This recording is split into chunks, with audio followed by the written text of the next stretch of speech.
Chapter 31. Hell hath no fury like mine. Sota led a team of humans, androids, and Savanti off Marathon and onto the rocky surface of the Sanctuary Moon. By then, the battle was in full swing, and the Desticans had their backs to the wall.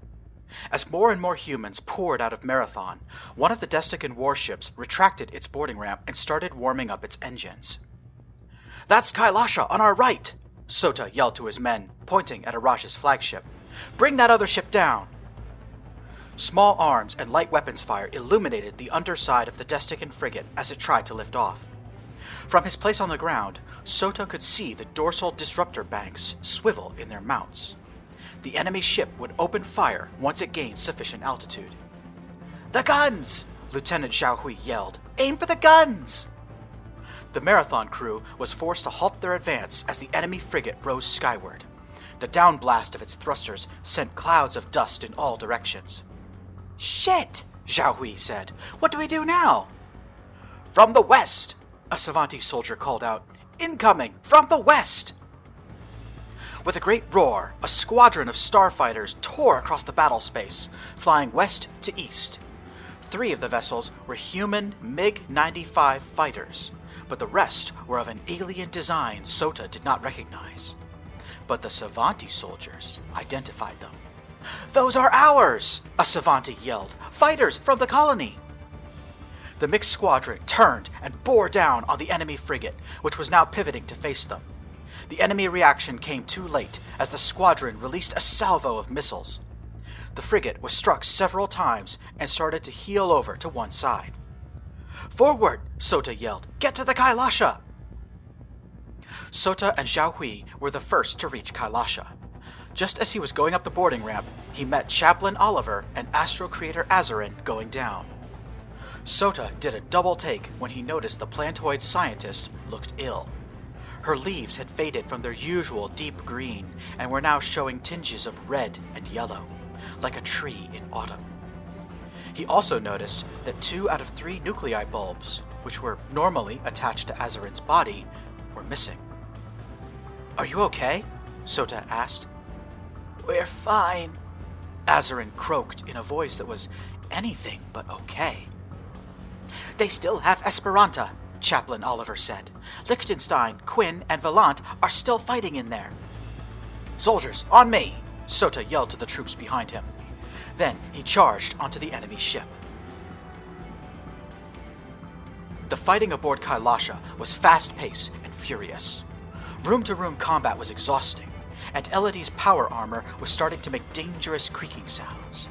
But Elodie and her team knew they could not afford to stop and rest. Ino was still unaccounted for, and nobody could claim to have seen the enemy commander. Alongside Nagini and Antipov, Elodie breached and cleared the enemy armory. Before they were ready to leave for the next room, 3 members of Elodie's original squad entered the armory behind her. Hermione Durand, Reza Agdashlu, and Ashok Raval looked worse for wear, but were still on their feet and still capable of fighting. "Where's Yuhan and Takahito?" Elodie asked. "Yuhan died in the crash when Vivarium went down," Agdashlu explained. "Takahito died in the brig during the short flight here." "Where were you headed?" Elodie asked. "Araj Zilfalin's private quarters," Hermione replied. "We linked up with a new friend on the slave ship, one who can read Destigan." She pointed at a young Destigan man who was bringing up the rear. Antipov and Nagini greeted him warmly. "That's Volmaro," Nagini said. "He's like me."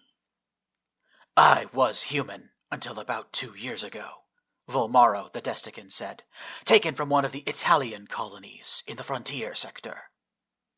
"And you can read Destican?" Elodie asked. Volmaro nodded. "Enough to get around." He pointed to one of the walls at the far end of the armory, where a map of the ship's interior could be found. "There are 3 places the enemy commander could be hiding," Volmaro said. "If he's not on the bridge, then you may find him here, in the Acquisition Repository. It's where they keep abductees." "We've been there already," Elodie commented. "Then he might be here, in the enigmatic encoder," Volmaro said, pointing at another spot on the map. If he were to call the Astral Fellowship for help, this is where it would be done. And I'm guessing his private quarters will be the third option? Elodie asked. He is a prince. His living space will be fortified, Volmaro said. Elodie picked up her radio. Beninato, this is Liechtenstein. Are you aboard yet? I need you to hit a target. I'm about 3 decks below the bridge, Sota's voice replied. What am I hitting? The enigmatic encoder, Elodie replied. Human says Araj might be in there sending messages. Reza leaned over to Hermione and whispered, Do we still have to call it human intelligence when the source is an alien? We'll hit another spot where Araj might be hiding, Elodie told Sota. Call me back if you find him. Will do, Sota replied. Good hunting. A group of UN Space Marines stacked up outside the Kailasha's bridge. The hatchway was sealed from the inside, but Prisbin's team had come prepared for that. Time to return the favor for all the times they boarded us, Prisbin said. He spoke into his radio. Team 2, are you ready? We're stacked up outside life support, a man's voice replied over the radio. We'll go on your mark. On my signal, everyone, Prisbin said. 3, 2, 1, go! A Marine slapped a breaching charge onto the hatchway, fell back behind cover, and activated the detonator. The same action played out simultaneously a few decks below. 2 loud explosions echoed through the ship as Prisbin's team stormed the bridge. The same action played out in life support down below. One of the UN Marines went onto the bridge before Prisbin and shouted, Hold fire! They've surrendered! Elodie and her team were about 50 meters away from Araj's private quarters when she received a radio message from Prisbin. Be advised, we think the enemy has struck their colors. Elodie quickly grabbed her radio. What about their commander? Does anyone have a 20 on Zilfallen? He's not on the bridge, Prisbin replied. We've taken the encoder, Sota added. We caught an enemy officer trying to transmit a message, but no sign of Zilfallen. Elodie looked back at her troops. That means we drew the lucky straw, Elodie said, unable to keep the bloodlust out of her voice. Lock and load. Elodie's team started to advance down the corridor toward Araj's private quarters. As soon as they rounded the final corner, they met resistance. Find cover! Hermione yelled as plasma bolts sailed past her head. Elodie jammed herself into a doorway and pushed a button on the front of her power armor. The heads-up display switched to Threat Assessment Mode. Check your fire, Elodie shouted. Ino might be in that room. Agdashlu, how many Desticans? 12, Reza shouted back. Some using the rubble as cover, others hiding in doorways, and some are moving. Moving? They have an escape route, Antipov shouted over the din of gunfire. I can see them moving along the hall. They're retreating. Elodie poked her head out of cover to get a better look, and at that moment she spotted a flurry of movement from one door in particular. Eyes on Ino, Elodie shouted. I see her. They're moving her. A pair of large Desticans were holding Ino by the arms, forcing her to walk along the same path they were using to retreat. A third Destican was leading the way. Araj Zilfallen himself. He was taking Ino and fleeing while the rest of his underlings covered the retreat. Ino screamed in pain. Elodie could see she had a broken leg and a broken wrist. He's taking her, Ashok shouted. What do we do? Elodie took a deep breath. Fuck it, Elodie said. I always said I'd rather get shot in the front than the back. Cover me! Hermione looked around the corner just in time to see Elodie break cover and dash down the hallway. Liechtenstein, what the fuck are you doing? Hermione yelled. Elodie had dropped her weapons and was now charging down the hallway at a dead sprint. She was counting on her power armor to protect her from the hail of gunfire that came after just a few steps. All of the Destican soldiers turned their weapons on her, and Elodie felt each jerking impact as a plasma bolt made contact. She had no time to check and see if her armor was holding. She was focused on running toward Ino and nothing else. Behind her, Nagini, Antipov, Volmaro, Hermione, Ashok, and Reza all broke cover and sent a hail of gunfire toward the Destican soldiers. Elodie reached the enemy position just in time to see some of them falling to the floor, black blood spurting from fresh wounds. Elodie's breathing echoed in her helmet. The HUD screamed about critical damage to her power armor, but she pressed on. Araj and his escorts heard the intense thundering of Elodie's approach. They turned around, and one of the Desticans holding Ino reached to draw his weapon. His eyes widened when he saw just how close Elodie had come. He aimed his plasma pistol and fired 2 shots into Elodie's chest. At once, the heads-up display turned red and started to blare alarms into Elodie's helmet. She ignored them, closed the last few meters, and drew her fist back. Without her power armor, Elodie would have knocked a man unconscious by punching him in the head. But with the assistance of a mechanical exoskeleton, Elodie's right hook was lethal. She punched the enemy soldier so hard the sound of cracking bones echoed through the hallway. As the soldier fell, Ino crumpled to the floor as well, unable to stand on her broken leg. Elodie rounded on Araj and the last of his guards. She backhanded the last remaining soldier, and he crumpled like the first. Elodie found herself close enough to reach out and grab Araj. And that's what she did. Elodie lunged at Araj and jabbed him once in the face. Araj let out a blood-curdling scream and reached up to touch the spot where his right eye had been moments ago. Then Elodie tried to restrain him, putting her hand on one of the curved horns growing out of his forehead. Araj let out an infuriated roar and tried to twist himself free, but Elodie's grip was like a vice. With a horrendous, gut-wrenching sound of rending bone and cartilage, Araj's horn splintered and broke like a tree branch. His anguished scream of pain echoed through the ship, making Elodie's ears throb. Araj found strength in pain, and he threw Elodie to the floor. Then he grabbed a plasma rifle from one of his fallen comrades and turned it on her. Elodie felt a searing pain in her chest as he fired several rounds into the front of her power armor, and when she tried to stand, found the suit was unresponsive. Immobilized and injured, Elodie could only watch as Araj tried to retreat, firing wildly at the rest of her team while walking backwards to the spot where Ino had fallen. "He's gonna get away!" Ashok yelled. And then there was another thundering of approaching footsteps, followed by a familiar voice calling out, "No, he's not!" And then Araj was tackled from behind. Elodie let out a cheer when she realized what happened. A team of Savanti fighters had found the enemy's escape route and closed it off. At the last moment, Araj was taken down by none other than Rylan Quinn. "You sure know how to make an entrance," Hermione quipped as she and the rest of the team caught up to Elodie.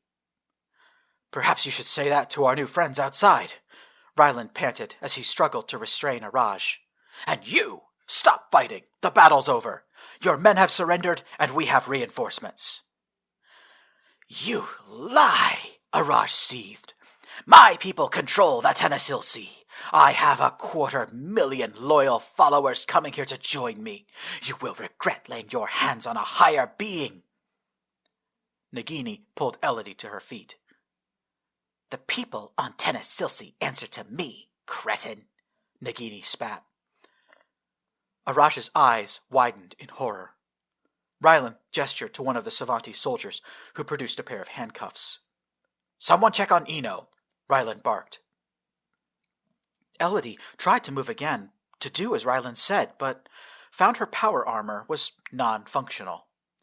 "Canopy," Elodie said. "Canopy! Canopy! Let me out!" The armor did not respond. It had powered down. "Hang on, we'll get you out of there," said Ashok. While the Marines set about helping Elodie, Nagini and Antipov put Ino's arms around their shoulders and lifted her up. "Never thought I'd see the day when I was happy to see a Destican," Ino gasped. I thought I was going to die here, alone. You are not alone, Ino, Ryland said. You have no idea what's going on outside, but you'll see in a second. Well, let's get out of here quickly, said Reza, because now we've got someone else who needs medical attention.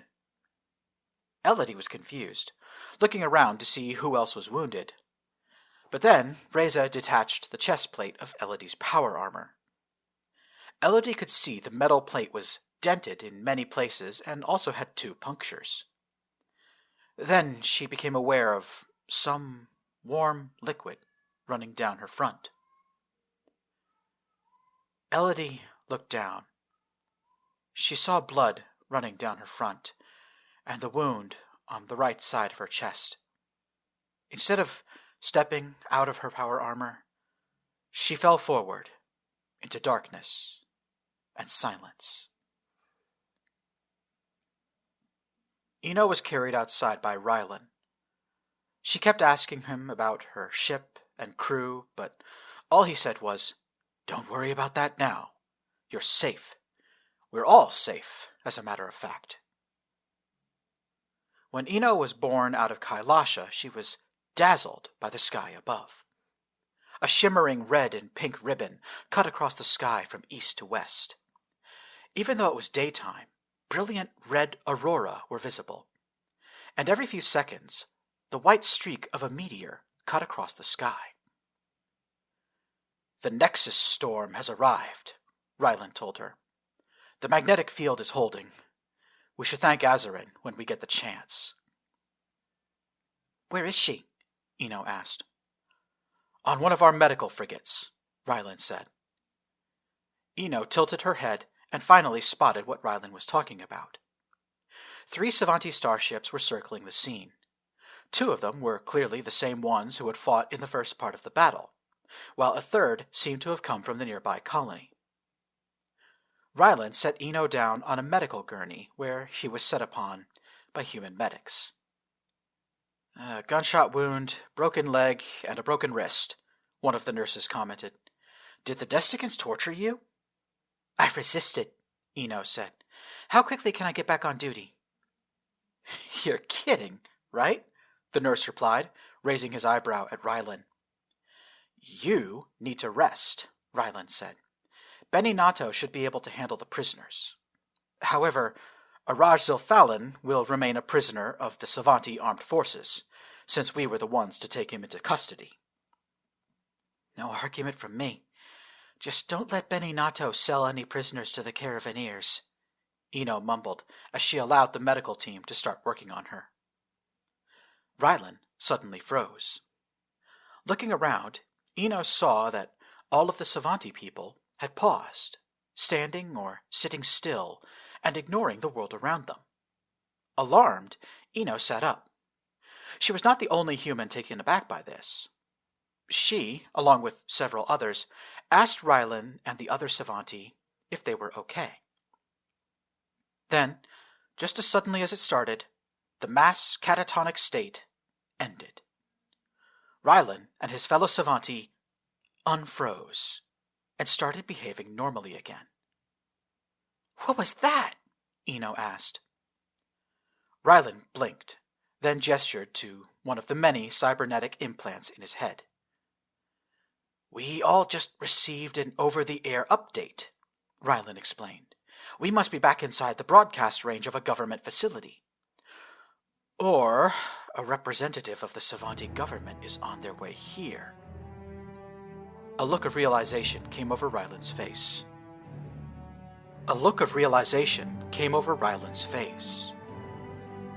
"Oh, the Oracle is coming here," he said to himself. Rylan turned to the Marathon's medical team.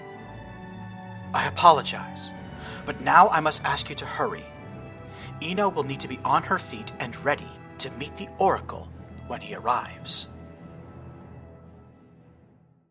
As you're on your way back home, something catch your eyes untold. Fear of darkness lingers here. You tremble as you get the fear. Now you're on the cornerstone, fearing you